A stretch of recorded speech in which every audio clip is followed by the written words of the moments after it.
এক গভীর জঙ্গল। রাজু পথ হারিয়ে গিয়েছে।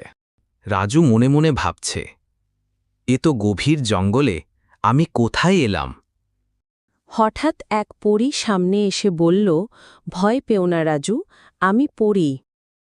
রাজু আশ্চর্য হয়ে, পড়ি? সত্যি তুমি পড়ি? তুমি কি আমাকে সাহায্য করতে পারো?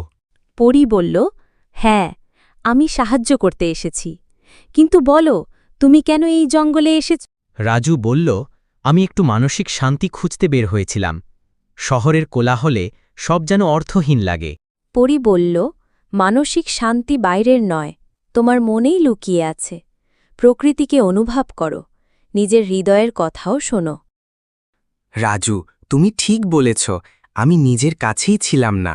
পরী বলল, চোখ বন্ধ করো, আমি তোমায় পথ দেখাব, শুধু হৃদয়ের চোখ দিয়ে দেখো। রাজু চোখ বন্ধ করে হঠাৎ চোখ খুলে দেখল, সে আবার গ্রামের পাশে দাঁড়িয়ে। আমি ফিরে এসেছি, ধন্যবাদ পড়ি।